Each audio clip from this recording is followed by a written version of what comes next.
Good afternoon, YouTube. I'm going to talk a little bit about pre-flood and the flood, Noah, the ark, the animals, how it all worked. Just a little. I'll try to keep it as brief as I can. I actually wrote a whole book series. I wrote like 9 chapters of a book series, and I have the ending in my head and everything. I'll touch on that a little bit, but I wrote all the scripture and the dialogue and everything for that. I was making like a comic book. It was kind of my idea, or a cartoon series, or an animated movie, or a novel, really. Would have been, with a slightly better writer, it could have been converted to any of those things. Anyway, before creation, originally, God made everything in its form, as far as bear, dog, cat, horse, right? Now, maybe there wasn't a house cat, there was just wild cat. There wouldn't have been lion, tiger, this, that, all those other things. Just would have been cat. There's cat. And that cat DNA would have contained most of those things, and then through variations, losses in the DNA, you would have gotten different offsets. So that original cat's first litter of kittens would have been maybe some spotted leopard prints, a couple black, a couple lions with the full manes, a couple smaller ones that could have been bred down into the house cat style. But it was just cat. It was dog. It was horse. It was probably wild antlered horse, right? Like, to think that moose, deer, caribou probably all came from moose type creature, right? That carried a DNA strand, had so much more information in it that it carried all of those things, right? Adam and Eve, obviously. Adam carried the DNA, and Eve to have African, Asian, white, all those kids. Like, who knows, right? And then each of those kids would have carried certain parts of that DNA, and maybe not carried other parts of that DNA. And then you could make variations within the kinds based on selective breeding, right? And now, before the flood, we had angels that we could see somehow amongst us.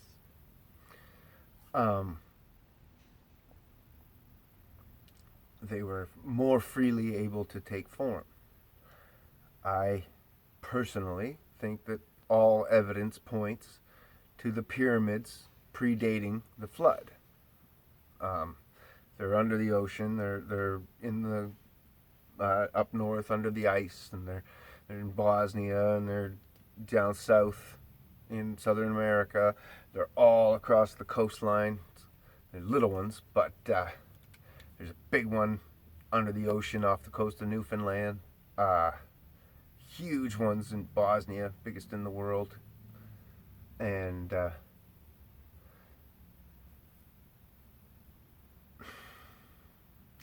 anyways, just tangent thoughts. Anyway, so all these differences were in the earth. So the earth at that time, when God made it, it was good. And there was no oceans. It was flat earth. and it's already flat. But I mean, like the Rocky Mountains wouldn't have been there. The big deep oceans wouldn't have been so deep. There maybe was like a deep river system running through there and stuff, but the oceans themselves, they weren't there. Now, there definitely was large bodies of water big enough to house whales and sharks and all those things, but they all would have been freshwater things, and the ocean didn't have like the trenches and all that kind of stuff. It just was the ocean, right? And yes, it probably was still one water body like it is today, surrounding the outlines of the three land masses, but the land masses were were actually sitting up on top of a layer of water. Plus, there was a layer of ice or water held above us, between us and the sun, to protect us from the sun's radiation, hold the oxygen in, and hold in a higher atmospheric pressure, which would have made the Earth like a hyperbaric chamber. So you would have naturally, everything would live longer, be healthier, heal faster. You could run for your entire life. You could just run, and you'd never run out of breath. Running out of breath would have just been like a joke, you know. It never rained. The water, because there was that layer of water underneath of us, and what we call tectonic plates were one shell, one big piece, right? So the oceanic trenches and all that depth water was actually underneath that shell. That shell was all on top of the water, and then there's the water above us, and then there's the other layer above that, the firmament. So you've got way more plant space, so way bigger plants as well, because of all that oxygen. There would have been all that much more carbon. The plants would have just thrived, and that's why rain wasn't necessary, because the plants and everything would have been such healthy that the dew would have been like a rain every day. So it just would have watered itself basically, and then the sun come around and it would evaporate the dew and whatever. Anyways, so with the angels around, I believe with the pyramids working, the frequency of the earth would have been maintained much better. It's proven that that's what they do. So I think that was maybe part of why the angels could be seen more easily. Not 100% sure on that. That's just my theory. That's why they're trying to change the frequency of the earth. Again, I think that their frequency was pushed to a different frequency than what Earth runs at, so that they can't take solid form. So they have to change the frequency of Earth in order for them to take solid form again, because God trapped them over here in this frequency. That's just my theory on that. So anyway, I believe that there's all kinds of evidence that those angels made Nephilim. That's written in the Bible. And all sorts of abominations. So they were also having sex with cows and horses and sheep and goats and fish and lizards, and they would, and the lizards grow for their entire life, so they'd be like dinosaur-sized lizards, but the babies would have been babies, but that kind of explains like those deformed little fuckers like the T-Rex and stuff. There probably wasn't thousands of them all over the earth, their little fucking arms, right? There was probably a few of them made by the fallen angels, and right? They were proud of themselves. They were creating this. They thought that this was their form of creation, right? This was their form of actually being God in their own ego. Um, anyway, so then uh, moving forward, God sees all this abominations and things like T-Rex and just no control over T-Rex, and he's just going around eating fucking things and doing all kinds of shit and whatever else. Creatures that they were making, all kinds of centaurs and mermaids and whatever, right? And and all of those things, just killing and raping and sex and just all kinds of stuff going on. So and then the angels teaching humans knowledge of what we call witchcraft, right? It's just knowledge. It's just knowledge of the plants and the roots and the words and the power of frequency and how you can speak things into will, because it's the power of frequency. It's the power of the earth, right? Once you get yourself in line for that, then it your frequency is in line to that. So it's just gonna happen because you're open to it and you're ready for it, or what. It's hard to explain, but once your frequency is correct, you can stride through or whatever.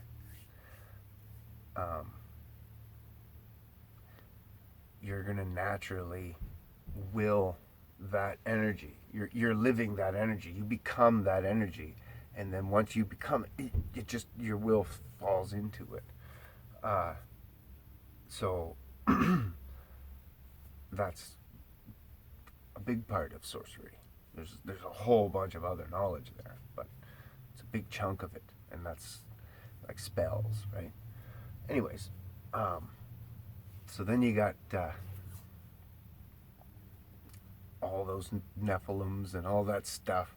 And God says, okay, now everything that was good before isn't good anymore.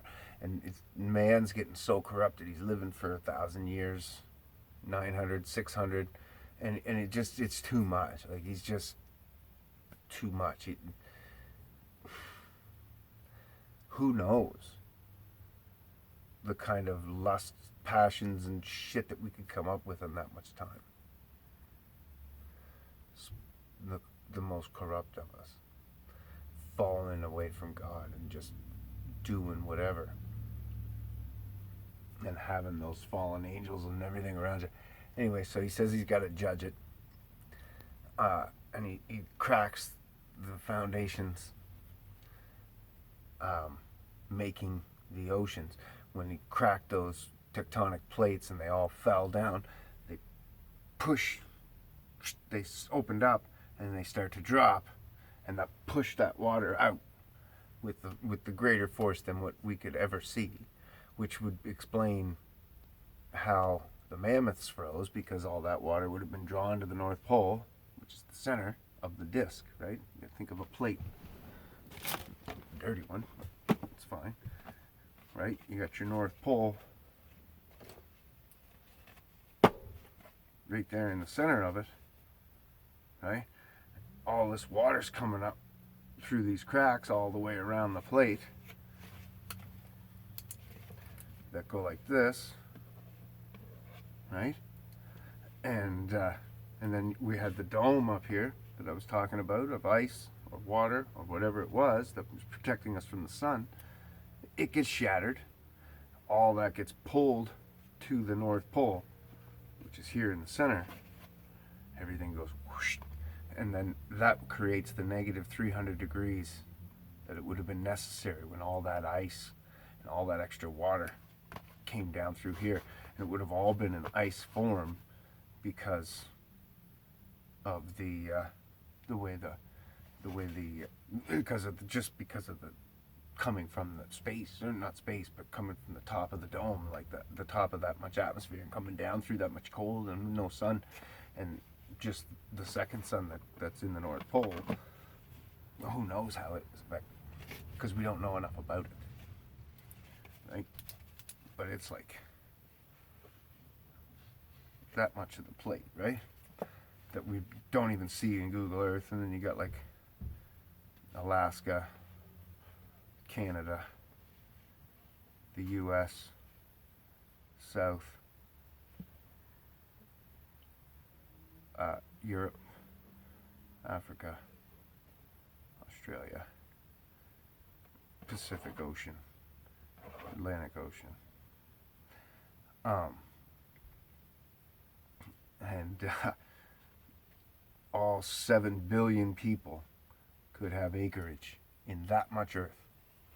Alaska, we could all have a couple acres each and have all the rest of earth empty of people, right? So us not knowing what the hell is in all this area, that's a ton of earth. That's a huge amount, right? We could all fit right here in Jacksonville, in Florida, right there, and we'd all fit, 7 billion of us, no problem, with lots of space each, and all the rest of Earth could be empty of mankind. It's not crowded. There isn't too many of us. We're bunched up. We live weird, shitty, horrible ways. But that's a huge plate. You would need, in this, you wouldn't even register. Like that dot would be your entire city.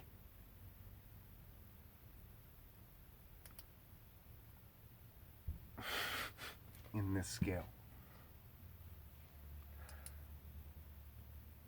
Right?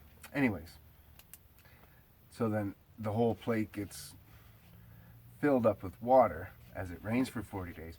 But really, technically, where these cracks are, here, there, and there would have been no water at all. And that's the deepest part of the ocean, right? But there wouldn't have been able to be water there because it's coming out at such a force that the water would have been pushed right away from it in every direction. So it all would have had to go everywhere else. And then as it stops coming up and the rocks set like this and trap the rest of the water that's trapped, that's still there. We use it as our drinking water. We drill down to it and pull it out of the ground. Anyway, when that water was trapped everywhere and all that extra water was pushed out already, so then now you got these big empty gorges and all the water from everywhere else could slowly assuage back in. And that's what took the year for the flood, right? The flood, the actual pressure of the water and all that, 40 days, 40 nights. And there was no water in those gorges for 40 days and 40 nights. And then the water stopped coming out. There was these big oceanic trenches left over. All the water could come back down into it. Except for places like Grand Canyon or whatever. It would have just been left as a lake for a while until enough water spilled over the top of the lake. It filled up too much and then cut Grand Canyon open. There's all kinds of spots like that all over Earth. Grand Canyon is just the biggest one. It's the most famous one. So the Grand Canyon got filled in, and it would have stayed filled in. And like Quebec, hours coming from Edmonton into Quebec, huge lake bed left over there. You can see it. It's clear as day. If you have eyes to see. Anyway, and you can see where the dam cut through and just left little rocks. Little rock here, and it's not a little rock, it's fucking half a mountain. Here, little one over there, another one over there, and then just everything else is cut like a valley. And then there's two big ridges going right through on either side, all the way through, like going down the highways like 4 hours, and those ridges just widen out, but they just go and go and go. Anyway, all of those lakes taken out of the oceans, even once it assuaged, we would have been able to walk everywhere on Earth. Okay, so just keep that in mind. But before the flood, okay, so now God picks Noah. He's going to judge everybody. He's about to do what I just explained. And he says, I'm going to pick Noah, but he's going to have these animals. He's got to have one of all my perfect ones, right? Or as perfect as they can get, right? Male and female. Holding the most information in their DNA as they can each hold, right? Because I made this perfect one, a breeding pair, and they were both perfect. Both of them had everything in them. All the cats, right? I'm going to just use cats. These two cats had all the cats, right? Each. So just one of them had all the cats. Then this one had all the cats. So when they bred, the babies could have any variety. But also the babies could have had the variety of having all, or at least half. And then, so the male had half and the female had half for all the variety of cats in their DNA. That's what Noah had to pick. He had to know to pick the ones that carried the most in their DNA. So Noah didn't pick, God picked. The way I see it, God, right, he could have just touched them. He could have touched every one of them at the same time.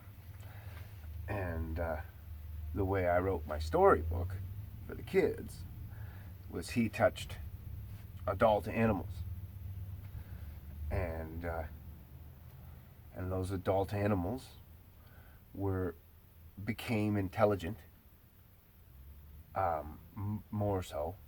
Though later I learned that animals could talk to people. Back before the flood, we could all communicate. So that's why I stopped writing, because I'd have to rewrite the whole thing with all the new knowledge that I gained since I wrote it. Anyway, all the animals can talk. He touches these certain ones. They get a calling, like a natural calling in their mind to go to Noah.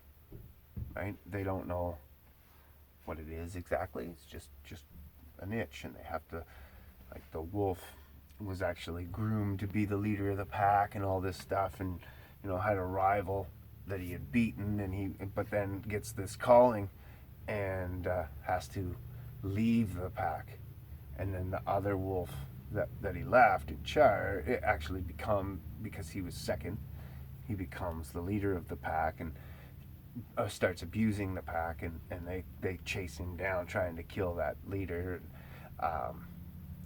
because animosity there and stuff like that. So I was able to use some animals as bad guys and some people. I had the devil go to an old man who was being abused and this and that in the city, and he was like an old witch, but he wasn't strong enough to do his witchcraft and stuff anymore, and he needed to get back up to his spell cave or whatever, but he couldn't climb the mountain anymore because he's so old and shit, and he couldn't get up there to do what he needed to do. And so Satan actually makes a deal with him to make him into the protagonist, or the antagonist. So he becomes the bad guy, and Satan gives him back some youth with some spells and knowledge and gets him up the hill, and then he's able to do more spells and more knowledge and give himself more youth, and then comes down and starts taking over cities and that were built around the pyramids, because the pyramids are the regulators of Earth, right? And they just make everything healthier and better. Living around a pyramid's very beneficial. You get a higher cell count and all the kinds of stuff.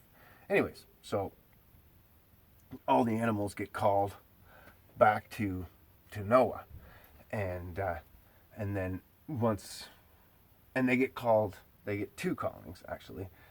They get called to Noah, or If they're closer to their mate, they get called to their mate and then to Noah. But if they're closer to Noah, then they get called to Noah, and then they still have a pull to the mate, and the mate's also being pulled to Noah.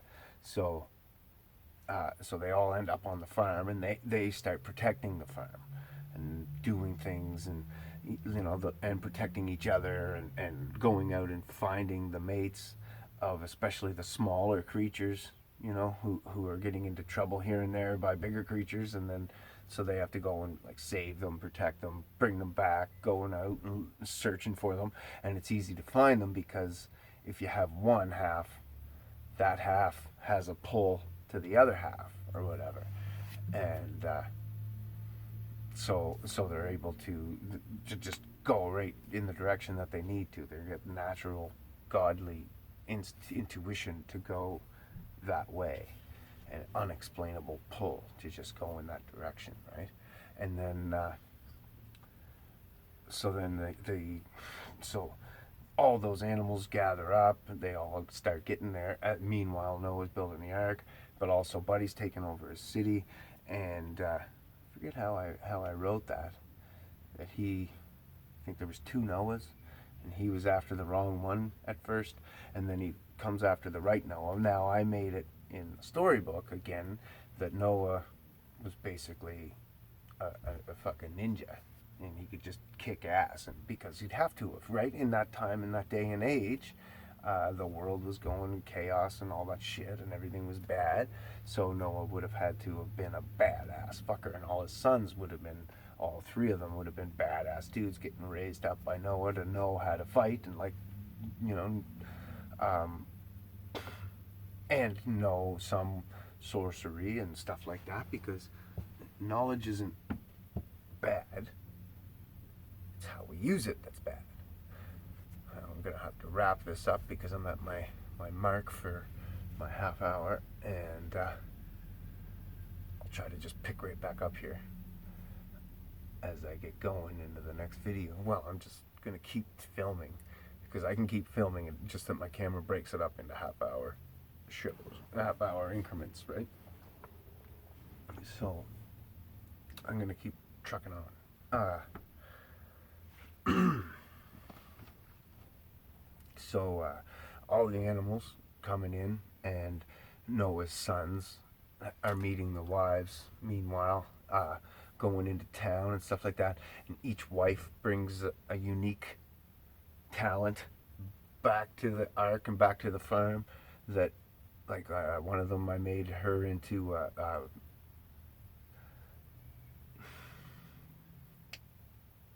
should hire V8, like a steel worker. So she was the can't believe I don't remember that word. Making all the weapons, making all the specialty brackets, being able to do things with steel and metal, cook things in a forge that nobody else could do. And it made it so that she was apprenticed by her father, who gets killed at the first and stuff like that. And they actually kind of know her by going into town to buy things, and they'd buy little things, and they make an order with her dad, and then they leave and he gets killed. And it was a long time ago that I wrote it. Anyways, he gets killed by whatever, and then she has to flee there, and she naturally runs to Noah because it's the only good people that she knows, kind of thing, left in the world. And then they have to go back to the city to get the foraging equipment that was stolen from her. And then when they're bringing it back to the farm, they actually get ambushed by like highwaymen and fucking, and they have to have a big fight with them. And that's where the animals come in and actually start helping the people to get things that they need to get the ark built. And they take on these highwaymen and stuff. And it all worked out. It was all like a fluke, but it all wasn't a fluke, because God, you could just see God's hands working everybody and everything in throughout the story or whatever. It was really, it was fun to write. It was really neat. Anyway, so then moving forward, all the animals finally come together. everything's coming together. The ark's getting built. The bad guys are building up. They finally find out who real Noah is. He figures out his real task. It's not just to take cities, it's to take Noah's farm. And he starts to come at the ark, and he tries to destroy it. And there's actually was two Noahs, and that's why I wrote that into the story. And it was interesting. And I don't really remember the actual the reading behind all that, but there was some. Anyway, he comes in, and he starts attacking, and he's got all the people attacking, and they're wanting to get onto the boat as well, right? And the bad animals gather with him, and they're helping, and the good animals are fighting this big war, and each of the good animals, the adults, the females are all pregnant or ready to lay an egg that's fertilized or that needs to be fertilized by the male. So each of them is giving birth and then having to go back out and give their life to protect the baby that they leave on the ark in Noah's hands, but actually in God's hands. And then they go out and sacrifice themselves to protect the ark. And then as that happens, the floods come in, and it kills everybody, and all those animals, and everybody that you fell in love with, all that storyline, and all those people, they all die. And yet, Noah and all them have to listen to it, and they've all made friendships, and very sad thing. But each of them protected their babies, and their babies get to live with Noah and with God on the ark, and they're protected. And obviously would look just like them, and would be that reinitiated back into that happy ending where you get to see the traits of the parents are there. They're still alive, kind of thing. And during the year on the boat, everything's a vegetarian still. And as the eggs hatch, and actually you got God's hands on there, so the eggs probably didn't hatch right until the last few months. All the eggs hatch, and the animals start getting bigger, but the food supply that they had is getting smaller, so the space on the boat's getting bigger to accommodate for the animals and this and that. And then, like I said, there was a whole year, but I told you about how the waters assuage, and well, the high